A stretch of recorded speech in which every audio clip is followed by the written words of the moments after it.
హల్లెలూయా. జాగ్రత్తగా వినడానికి ప్రయత్నించండి.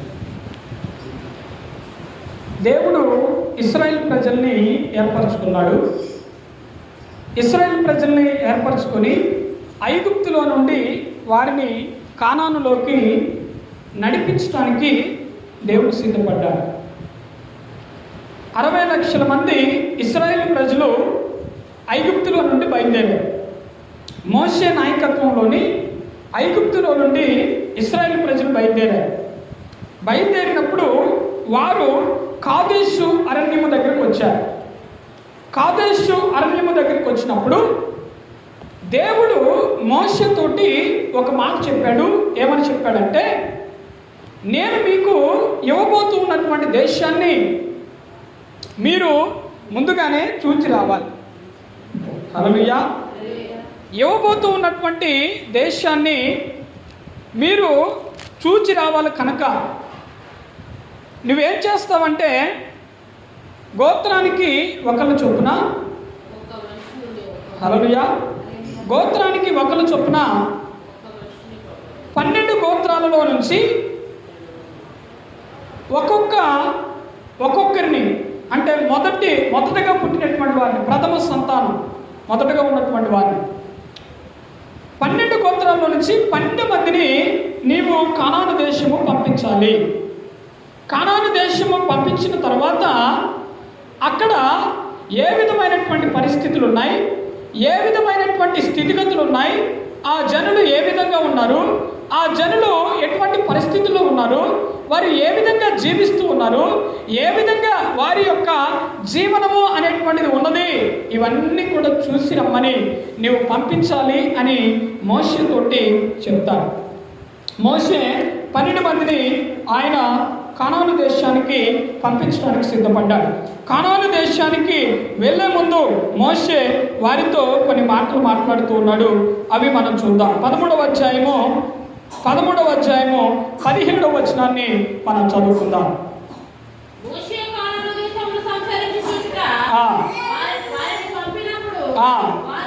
వారిలో మీరు ధైర్యము తెచ్చుకొని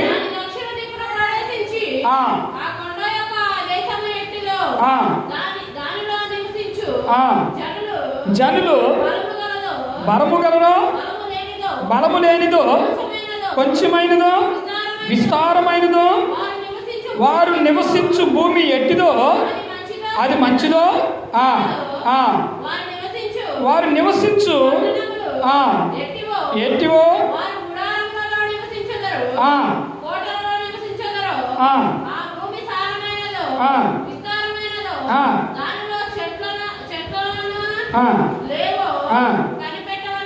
హల్లెలూయా. మోషే ప్రజలు ఆ యొక్క 12 మందితో పంపుతూ ఉన్నప్పుడు చెప్తూ ఉన్నాడు, బయలుదేరుతూ ఉన్నప్పుడు చెప్తూ ఉన్నాడు, మీరు ఆ దేశంలో ప్రవేశించి ఎటువంటి విధంగా ఉన్నాయి అక్కడ పరిస్థితులు, ఏ విధమైనటువంటి పరిస్థితులు అక్కడ ఉన్నాయి, ఆ జనము ఎలా ఉన్నారు, ఏ విధంగా ప్రవర్తిస్తూ ఉన్నారు, తెలివి కలిగి ఉన్నారా, తెలివి లేకుండా ఉన్నారా, బలము కలిగి ఉన్నారా, బలము లేకుండా ఉన్నారా, వారు ఎటువంటి ఆహారమును తింటూ ఉన్నారు, ఏ విధమైనటువంటి విధంగా వారు ఉన్నారు, లేకపోతే ఇవన్నీ కూడా అక్కడ ఏ చెట్లు ఉన్నాయి, ఎటువంటి వాతావరణం ఉన్నది, ఏ విధమైనటువంటి స్థితిగతులు ఉన్నాయి, ఇవన్నీ మీరు చూసి రండి అని మోషే 12 మందితోటి చెప్తాడు. 12 మందితో చెప్పినప్పుడు వారు 12 మంది కూడా బయలుదేరి కానాను దేశం వెళ్తారు. కానాను దేశము వెళ్ళినప్పుడు అక్కడ ఏముందంటే, హల్లెలూయా, 40 దినములు కూడా వారు సంచరించి కానాను దేశంలోకి వారు వెళ్ళి అదంతా కూడా చూసి మరలా తిరిగి వస్తారు. ఇక్కడ మనం గమనించవలసినటువంటి విషయం ఏంటి అంటే, దేవుడు ఒక మాట వాళ్ళకి చెప్తూ ఉన్నాడు. నేను ఐగుప్తులో నుంచి మిమ్మల్ని ఇక్కడికి తీసుకొచ్చాను కనుక మీరు ఆ దేశముని చూచి రావాలి. నేను అక్కడ నుంచి ఇక్కడికి తీసుకొచ్చాను. ఎందుకు తీసుకువచ్చానో ఆ దేశము చూస్తే మీకు అర్థమవుతుంది అని దేవుడు ఏం చేశాడంటే వారిని చూసి రమ్మని మోషేకు చెప్తాడు.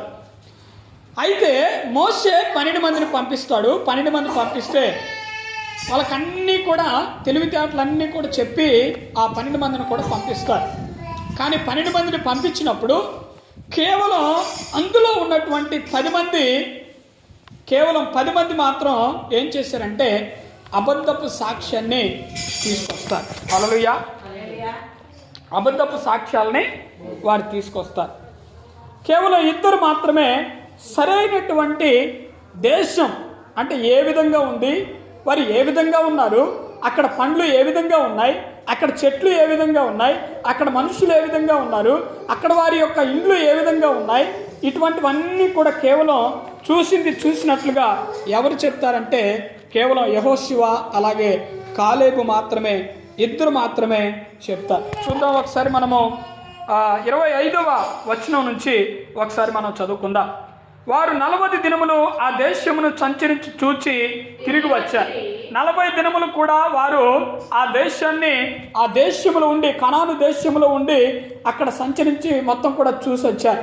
40 దినములు ఆ 12 మంది ఆ దేశంలోనే ఉన్నారు. తిరిగి పట్టణము అలాగే దేశము గల్లీ అంతా కూడా తిరిగి వారు మరలా తిరిగి వచ్చారు. ఎక్కడికి తిరిగి వచ్చారంటే వారు ఉన్నటువంటి చోటికి, కాదేశు అనేటువంటి అరణ్యము దగ్గరికి, మోషే దగ్గరికి తిరిగి వచ్చారు. చూడండి 26వ వచనం. అట్లు వారు వెళ్ళి పారాను అరణ్యమందరి కాదేశులో ఉన్న మోషే అహరోను వద్దకు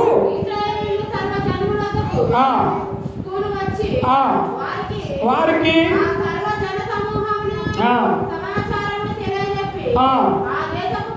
ఆ దేశపు పండ్లను వారికి చూపించిరి.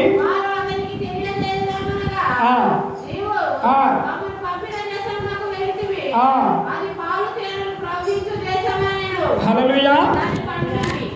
చాలు. అయితే వీళ్ళు 10 మంది కూడా తిరిగి వచ్చారు. తిరిగి వచ్చి మోషేతో చెప్తూ ఉన్నాడు, అయ్యా నీవు మమ్మల్ని చూసినా ఉన్నావు కదా, ఆ దేశానికి మేము వెళ్ళినప్పుడు అక్కడ అంత బాగానే ఉంది. అది ఏ దేశం అంటే పాలు తేనెలు ప్రవహించేటువంటి దేశం. పాలు తేనెలు ప్రవహించే దేశం అంటే నిజంగా పాలు తేనె ప్రవహించేటువంటి దేశం కాదు, కానీ పాలు అనేటువంటిది సమృద్ధికి సూచన, తేనె అనేటువంటిది దేనికి సూచన అంటే శుభవార్తకు, లేకపోతే ఇంకా అనేకమైనటువంటి వాటికి సూచన. పాలు తేనెలు ప్రవహించేటువంటి దేశము అంటే ఎంతో సమృద్ధి ఉన్నటువంటి దేశము, ఎంతో ఉన్నతమైనటువంటి దేశము. ఆ దేశంలో పంటలు పండుతాయి, ఆ దేశంలో ప్రతిదీ కూడా ఉంటుంది.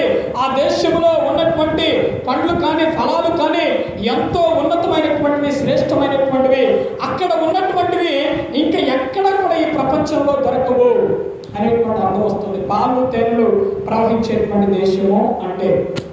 అయితే వారు కొన్ని పండ్లను తీసుకొని వచ్చారు, రుజువు కోసము కొన్ని పండ్లను తీసుకొని వచ్చి మోషే అహరోనులకి వారు చూపిస్తూ ఉన్నారు. అయితే వారు ఏవైతే చూశారో మొత్తం కూడా యాజ్ ఇట్ ఈజ్గా మోషే తోటి, అహరోను తోటి, సర్వ సమాజముతోటి చెప్పారు. కానీ వారు కొన్ని మాటలు ఏం చేశారంటే అబద్ధముగా వారు చెప్పారు. హల్లెలూయా. చూడండి 30వ వచనాన్ని మనం చదివితే కనుక వారు ఏం చెప్తున్నారో మనకు అర్థమవుతుంటుంది.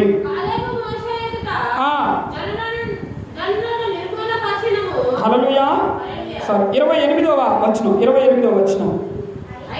అయితే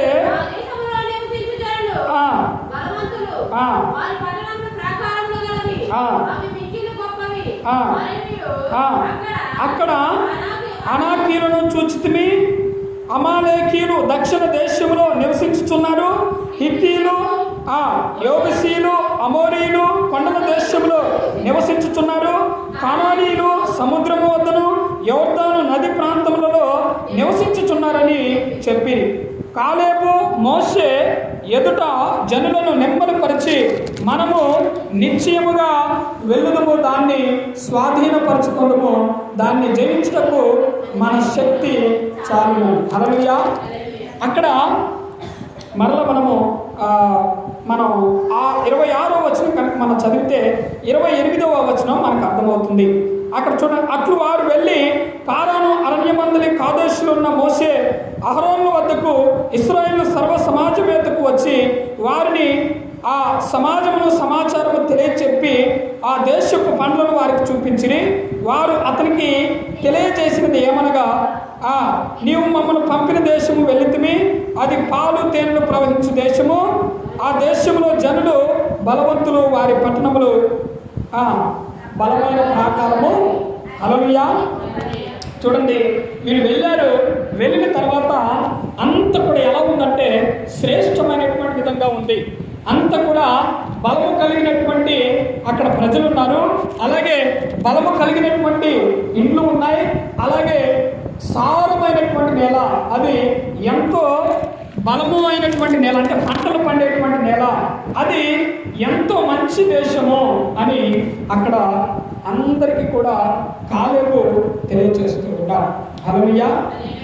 అయితే చూడండి, 31వ వచనం కూడా మనం చదువు. అయితే అతనితో కూడా పోయిన ఆ మనుషులు, ఆ జనులు మనకంటే బలవంతులు, మనం వారి మీదకి పోజారమని, మరియు వారు తాము సంచరించి చూచిన దేశముల గురించి ఇశ్రాయేలుతో చెడ్డ సమాచారము. వాళ్ళు ఏం చేశారంటే 10 మంది కూడా చెడ్డ సమాచారము తీసుకొచ్చారు. మనము వాళ్ళ ముందు నిలవలేము, వాళ్ళు బలము కలిగినటువంటి జనులు, ఎంతో జ్ఞానము కలిగినటువంటి జనులు, మనము వారి ముందు ఎందుకు పనికిరానటువంటి వారమని చెడ్డ సమాచారము అక్కడ ఉన్నటువంటి మోషే అహరోనులకు మాత్రమే కాకుండా సర్వ సమాజానికి వారు చెప్తూ ఉన్నారు. హల్లెలూయా. దేవుడు మనల్ని ఎన్నుకున్నాడు, దేవుడు మనల్ని నడిపిస్తూ ఉన్నాడు, దేవుడు వారి మధ్య మనల్ని నిలబెట్టి ఉన్నతమైనటువంటి కార్యములు మన పట్ల చేస్తాడు అని చెప్పకుండా వీళ్ళు ఏం చేస్తున్నారంటే చెడ్డ సమాచారము చెప్తూ ఉన్నారు. మనము వారి ముందు వట్టివారము, వెర్రివారము, ఎందుకు పనికిరానటువంటి వారము, మన స్థితి వారి ముందు ఎందుకు కూడా సరిపోదు అని చెడ్డ సమాచారం చెప్తూ ఉన్నారు. అక్కడ ఉన్నటువంటి ప్రతి ఒక్కరు కూడా నిరాశపడిపోయారు. 60 లక్షల మంది జనాంగం కూడా ఎదురు చూసినటువంటి చూపు మొత్తం కూడా ఏమైపోయిందంటే వారు చెప్తూ ఉన్నటువంటి మాటలకి మొత్తం కూడా నిరాశపడిపోతూ ఉన్నారు. చూద్దాం ఒకసారి. హల్లెలూయా. 14వ వచనం, 14వ అధ్యాయం 1వ వచనం నుండి మనం చదువుకుందాం. అప్పుడు ఆ సర్వ సమాజము ఎలుగెత్తి కేకలు వేసి ప్రజలు ఆ రాత్రి ఎలుగెత్తి వేర్చారు. చూడండి, అక్కడ అందరూ కూడా ఏం చేస్తున్నారంటే ఎంతో దుఃఖంలో మునిగిపోయారు. దేశం మంచిగానే ఉంది, అక్కడ ఉన్నటువంటి స్థితిగతులు అన్నీ కూడా మంచిగానే ఉన్నాయి. కానీ వీళ్ళు చెప్పినటువంటి మాటలు, చెడ్డ మాటలు ఏవైతే ఉన్నాయో జనులని నిరాశపరిచాయి. హల్లెలూయా. మొత్తం 60 లక్షల మంది కూడా నిరాశపడేటట్లుగా వీరు చెప్తూ ఉన్నారు మాటలు. అందుకనే మనం మాట్లాడేటువంటి ప్రతి మాట కూడా చాలా జాగ్రత్తగా మనం మాట్లాడాలి. హల్లెలూయా. హల్లెలూయా. మాట ఎప్పుడైనా సరే మనం మాట్లాడుతూ ఉన్నప్పుడు, ఎదుటి వ్యక్తితో మనం మాట్లాడుతూ ఉన్నప్పుడు, అది ఏదైనా కూడా మనం ఏ విధంగా మాట్లాడాలంటే చాలా జాగ్రత్తగా మనం మాట్లాడాలి. ఎందుకు అని అంటే ఒక వ్యక్తిని నిరాశపరిచేటువంటి మాటలు మనం ఎప్పుడు కూడా మాట్లాడొద్దు. లేకపోతే ఒక వర్ణానికి, లేకపోతే ఒక కులానికి, ఒక సమాజానికి, ఒక సంఘానికి వ్యతిరేకంగా మనం ఎప్పుడు కూడా మాటలు అనేటువంటివి మనం మాట్లాడకూడదు. ఎందుకు అని అంటే ఆ మాటల ద్వారా వారు ఎంతో వెనకబడిపోయేటువంటి అవకాశం అనేటువంటిది ఉంటుంది. చూడండి, వాళ్ళు 10 మంది చెప్పినటువంటి మాటలు 60 లక్షల మంది విన్నారు. 60 లక్షల మంది విని, ఇదిగో దేవుడు మనల్ని నడిపిస్తాడు రా పిచ్చోళ్ళారా, మీరు ఎందుకు కంగారు పడుతున్నారు, మీరు చూసొచ్చారు కదా, మీరు చూసొచ్చినంత మాత్రాన అక్కడ మనం ఏమీ కూడా వెనకబడిపోము అని ఆ 10 మందితోటి మరలా కొంతమంది అనట్లేదు. అక్కడ అందరూ కూడా 10 మంది చెప్పినటువంటి మాటలు విని కూలబడిపోయి ఆ రాత్రి అంతా కూడా వాళ్ళు దుఃఖిస్తూ ఉన్నారు. హల్లెలూయా. అర్థమవుతుందా మీకు? అందరూ కూడా దుఃఖిస్తూ ఉన్నారు. అందరూ కూడా దుఃఖించినా కూడా కొంతమంది వచ్చి, మీరు ఎందుకు దుఃఖిస్తూ ఉన్నారు, ఎందుకు ఏడుస్తూ ఉన్నారు, దేవుడు పంపించాలనుకున్నటువంటి దేశంలోకి మనం ఖచ్చితంగా వెళ్తాం అనేటువంటి ధైర్యము ఏ ఒక్కరు కూడా అక్కడ కనిపించట్లేదు. 10 మందిని పంపిస్తే 2 మాత్రమే మంచి సమాచారం అక్కడ తీసుకొని వచ్చారు. చూడండి, మనము 4వ వచనం నుంచి మనం చదువుకుందాం. వారు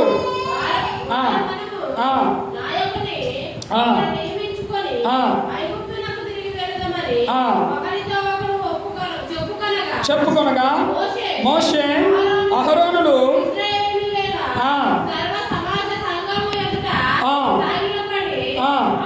అప్పుడు దేశమును సంచరించి చూచిన వారిలో నూను కుమారుడైన యెహోషువయు యెఫున్నె కుమారుడగు కాలేబు బట్టలు చింపుకొని ఇశ్రాయేలీయుల సర్వ సమాజముతో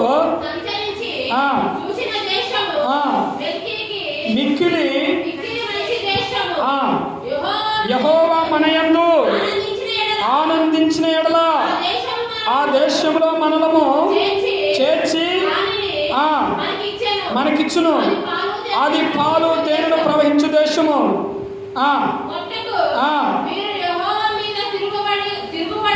హల్లెలూయా.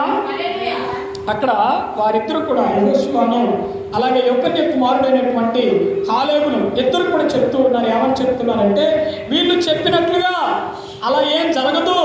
దేవుడు మనల్ని ఆ దేశంలోకి పంపించబోతూ ఉన్నాడు. దేవుడు వారి మీద మనకి విజయాన్ని కలిగించబోతూ ఉన్నాడు.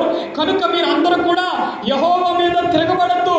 దేవుడు ఆ దేశాన్ని మనకి ఇస్తూ ఉన్నందుకు యెహోవా యందు మనం అందరం కూడా ఆనందించాలి అని ఇద్దరు మాత్రమే మంచి మాటలు అక్కడ ఉన్నటువంటి సర్వ సమాజానికి చెప్తూ ఉన్నారు. హల్లెలూయా. చూడండి, మనము ప్రతి ఒక్కరికి కూడా మంచి మాటలు చెప్పేటట్లుగా మనం ఉండాలి. దేవుని వాక్యాలను చెప్పేటట్లుగా మనం ఉండాలి. ఎవరో ఏదో మనల్ని మాట్లాడారని మనము వారి మీద వ్యతిరేకంతో మాట్లాడదు, కానీ కేవలము మనము దేవునికి అనుకూలంగా మనం మాట్లాడాలి. హల్లెలూయా. దేవుడు చేస్తాడు, దేవుడు మనల్ని నడిపిస్తాడు, దేవుడు అద్భుతమైనటువంటి విధంగా మనల్ని ఆదరిస్తాడు, ధైర్యంతో ముందుకు నడిపిస్తాడు. దేవుడు మనకు బాగలేకపోయినా, మన స్థితి బాగలేకపోయినా దేవుడు ఉన్నాడు. దేవుడికి ప్రార్థన చేసుకుందాం. దేవుడికి అసాధ్యమైందంటూ ఏది కూడా లేదు. దేవుడు ఖచ్చితంగా నడిపిస్తాడు, ఆయనే చూసుకుంటాడని మనం ధైర్యంతో మాట్లాడాలి. హల్లెలూయా. ఎందుకు అని అంటే, దేవుడు మనల్ని ఇప్పటి వరకు కూడా అనేకమైనటువంటి విధాలుగా నడిపించాడు, అద్భుతమైనటువంటి విధంగా నడిపిస్తాడు, ఇకను కూడా అద్భుతమైనటువంటి విధంగా నడిపిస్తాడు అని మనం చక్కగా అందరితో కూడా మాట్లాడేటువంటి స్థితిలో మనం ఉండాలి. చూడండి, యెహోషువ కాలేబు వీళ్ళిద్దరూ కూడా దేవుడు ఐగుప్తులో నుంచి ఆ కాదేశు అరణ్యానికి నడిపించేంత వరకు దేవుడు వారి కళ్ళ ముందు చేసినటువంటి అద్భుతాలు వారు చూశారు. ఏ విధమైనటువంటి అద్భుతాలు చేశాడు? ఐగుప్తు సముద్రాన్ని ఆయన చీల్చి దానిలో నుండి నడిపించాడు. మాంసం కావాలంటే ఆకాశం నుండి మాంసాన్ని కురిపించాడు, మన్నాని కూడా ఆకాశం నుండి కురిపించాడు. నీళ్లు కావాలి అంటే బండ నుండి నీళ్లు ఆయన రప్పించారు. ఇవన్నీ కూడా అద్భుతాలు చూశారు. ఐగుప్తుల వారు నడుస్తూ ఉన్నప్పుడు, వారికి ఎండ కొడుతూ ఉన్నప్పుడు మేఘాన్ని ఎలాగైతే వారికి అడ్డుగా వచ్చి నడిపించాడో, రాత్రి వేళ వారికి ఎలుగు లేకపోతే అగ్ని స్తంభంగా దేవుడు ఉండి వారిని ఎలాగైతే నడిపించాడో వాటన్నింటిని కూడా వారు గుర్తు చేసుకున్నారు. ఎవరు? కేవలం ఇద్దరు మాత్రమే గుర్తు చేసుకున్నారు. హల్లెలూయా. 12 మందిని పంపిస్తే 10 మంది కూడా దేవుడిపై తిరగబడి చెడ్డ సమాచారము, అబద్ధాలు, దేవుడికి విరుద్ధంగా అబద్ధాలు చెప్తూ ఉండిపోతూ జనాల్ని నిరాశపరుస్తూ ఉంటే, జనాల్ని వెనకలాగుతూ ఉంటే, కేవలం ఇద్దరు మాత్రమే మీరు భయపడద్దు, దేశాన్ని మనము జయించగలము, అక్కడ ఉన్నటువంటి ప్రజలను కూడా మనం జయించగలము, దేవుడు మన పక్షాన ఉన్నాడు, మన పక్షాన ఆయన యుద్ధం చేస్తాడు, కనుక మీరు ఎప్పుడు కూడా నిరాశపడొద్దని కేవలం ఇద్దరు మాత్రమే సమాజాన్ని, ఆ సర్వ సమాజాన్ని, ఆ ఇశ్రాయేలు ప్రజల్ని ముందుకు నడిపించడానికి పురికొల్పుతూ ఉన్నారు. హల్లెలూయా. ఏ కుటుంబాన్ని మనము వెనకలాగొద్దు. దేవుడు అద్భుత కార్యాలు చేశాడు మీ కుటుంబంలో అంటే, మా కుటుంబంలో అద్భుత కార్యాలు చేశాడు కానీ ఈ మధ్య చేయలేదు, ఇదిగో అనేకమైనటువంటి సంవత్సరాలు అయిపోయింది, దేవుడు మాకు కనపడిపోయి మా ఇంట్లో అనేకమైనటువంటి కార్యాలు జరిగి అనేకమైనటువంటి సంవత్సరాలు అయిపోయాయి, మేము ప్రార్థనకు వెళ్ళినటువంటి మొట్టమొదట దేవుడు మాకు కార్యాలు చేశాడు, ఇప్పుడు చేయట్లేదు అని చెప్పినప్పుడు మనం వారిని ఎప్పుడు కూడా వెనకలాగొద్దు.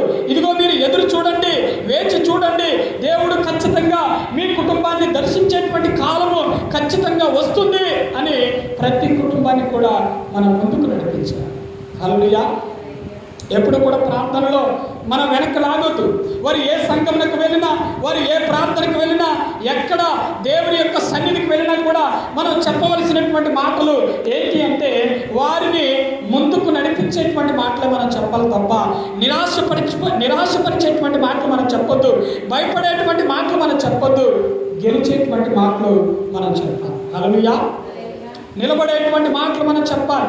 అది ఏదైనా సమాజమైనా, కుటుంబమైనా, సంఘమైనా, అది ఏదైనా సరే ప్రతి కుటుంబము, ప్రతి సమాజము, ప్రతి ఊరు, ప్రతి పట్టణం, ప్రతి గ్రామం కూడా నిలబడేటువంటి మాటలే మనం పలకాలి తప్ప భయంతో కూడినటువంటి మాటలు, నిరాశ పరిచేటువంటి మాటలు, ఓటమితో ఉన్నటువంటి మాటలు మనం ఎప్పుడు కూడా చెప్పకూడదు. హల్లెలూయా.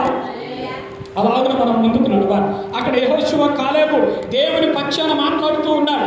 దేవుడు ఆ యొక్క కానాను దేశాన్ని చూచి రమ్మని చెప్పాడు. ఎందుకు చూచి రమ్మని చెప్పాడంటే ఆ దేశము ఎలాగున్నదో మీరు చూడండి, ఎటువంటి దేశానికి నేను మిమ్మల్ని నడిపించబోతున్నానో మీరు చూడండి, ఆ దేశంలో మీరు ఎలాగ ఉంటారో మీరు చూడండి, ఆ దేశంలో ఉన్నటువంటి వాళ్ళు ఇదిగో బలవంతులని మీరు అంటున్నారు కదా, ఆ బలమైనటువంటి జనాంగాన్ని అక్కడి నుండి తీసివేసి ఇదిగో వారి స్థానంలో నేను మిమ్మల్ని ఉంచబోతూ ఉన్నాను, మీరు ఆ దేశాన్ని చూడండి అని దేవుడు వారిని పంపించారు. హల్లెలూయా.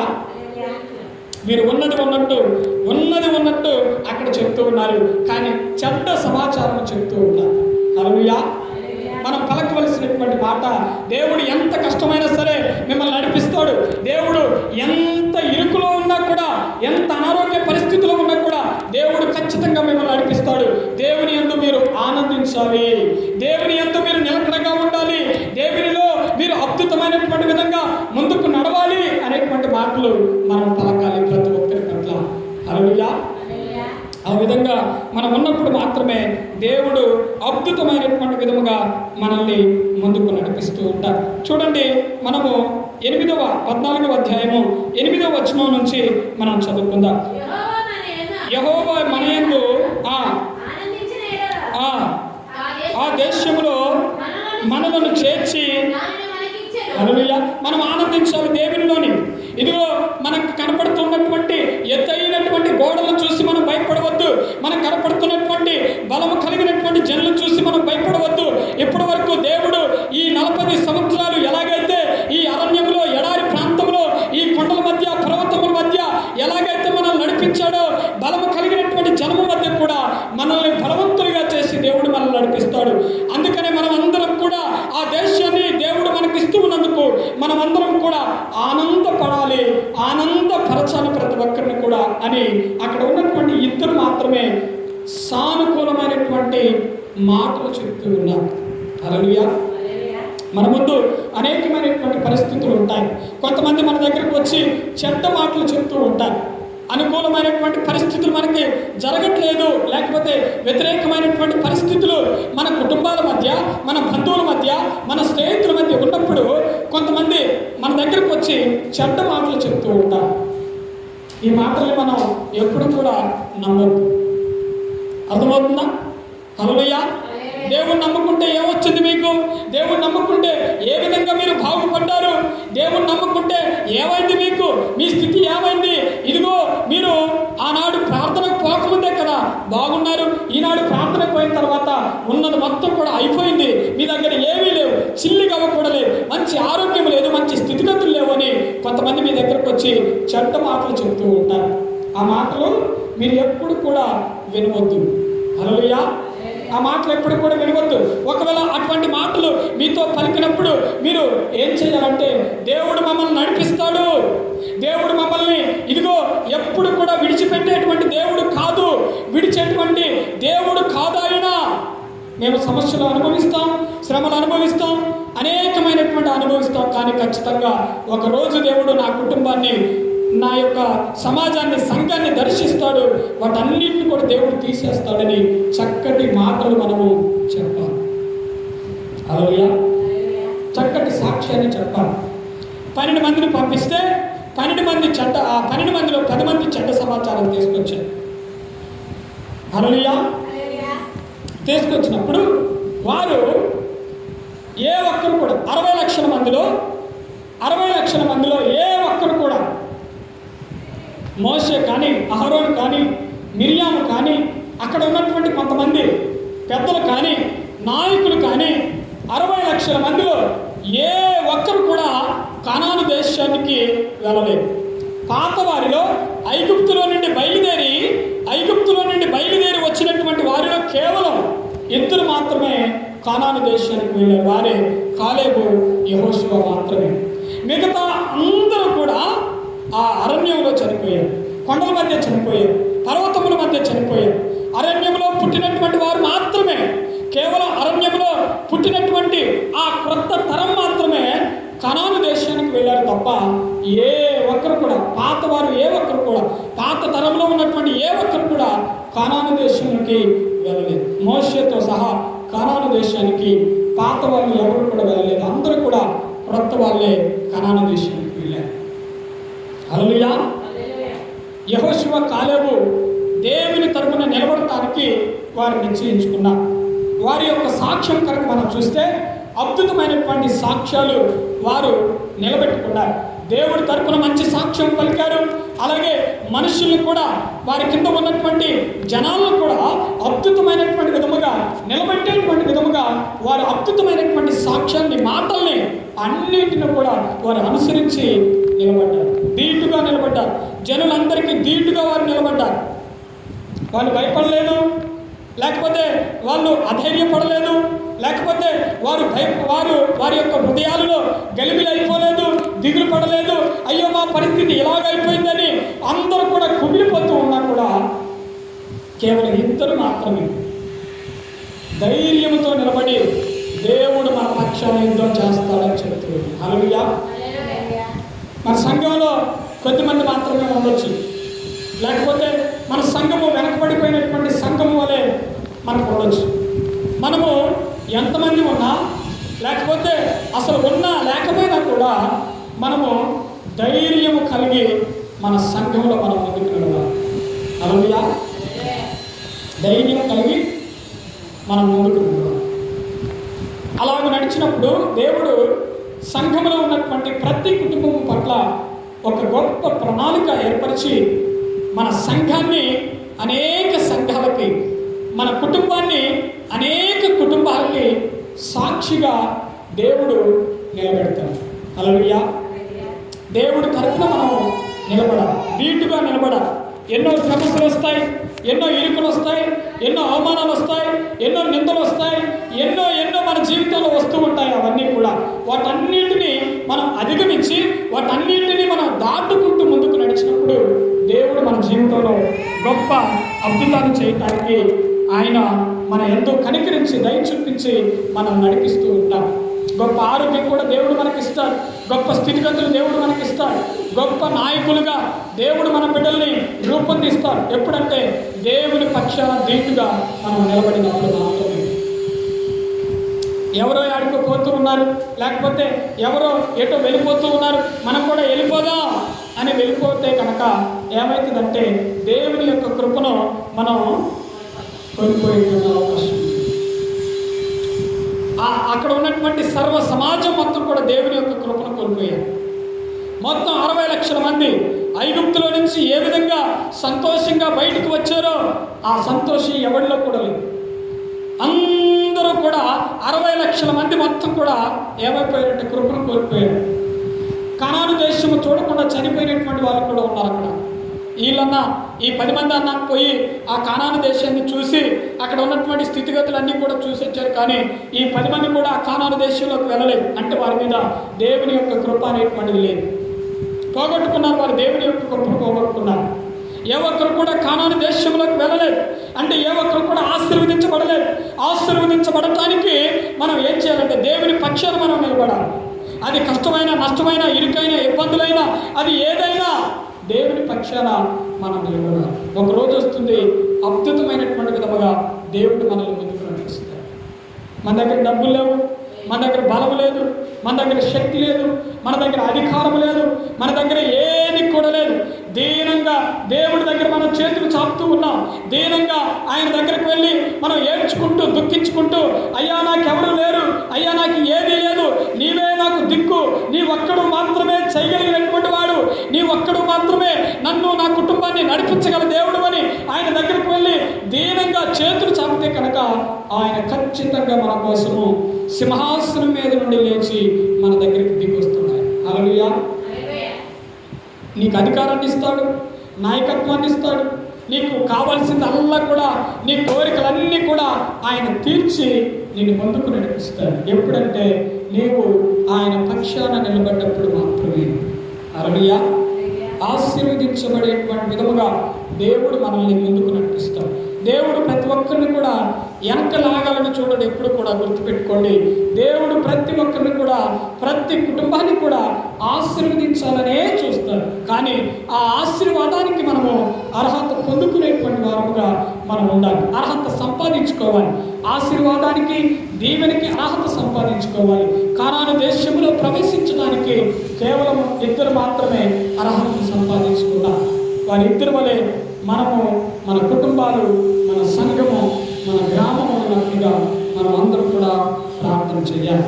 ఏది ఏమైనా కూడా అది ఎంత కష్టమైనా, ఎంత నష్టమైనా, ఎంత నిట్టూర్పైనా, ఎంత దుఃఖమైనా దేవుని తరపున మనం నిలబడాలి. హల్లెలూయా. ఈరోజు భోజనం లేదు, ఈరోజు డబ్బులు లేవు, ఈరోజు హాస్పిటల్లో ఉన్నాం, ఎంతో కష్టపడుతూ ఉన్నాం, ఎంతో వేదన చెందుతూ ఉన్నాం. దేవుడు సహాయం చేస్తాడని నమ్మకం ఉంచాలి. మన దగ్గర ఏమీ లేనప్పుడు, మన దగ్గర ఎవరు మన పక్షాన అండగా నిలబడినప్పుడు, ఎవరు మన పక్షాన నిలబడతారంటే కేవలం దేవుడు మాత్రమే మన పక్షాన నిలబడతాడు. అటువంటి దేవుడిని మనం బలంగా నమ్మాలి. అటువంటి దేవుడిని బలంగా ఆయన పక్షాన మనం నిలబడాలి. బలంగా అనేకులకు మనం చెప్పాలి. మనం బలంగా అనేకులు సాక్ష్యంగా ఈ లోకంలో మనం జీవించాలి, నిలబడాలి. అలా ఉన్నప్పుడు దేవుడు మనల్ని ఇంకా మనల్ని ముందుకు నడిపించి మనకు ఉన్నటువంటి స్థితిగతులన్నింటినీ కూడా మార్చేస్తాడు. హల్లెలూయా. ఈ కొద్ది మాటలు ప్రభు మన జీవితంలో ఫలింపజేయుగాక. ఆమేన్. హల్లెలూయా.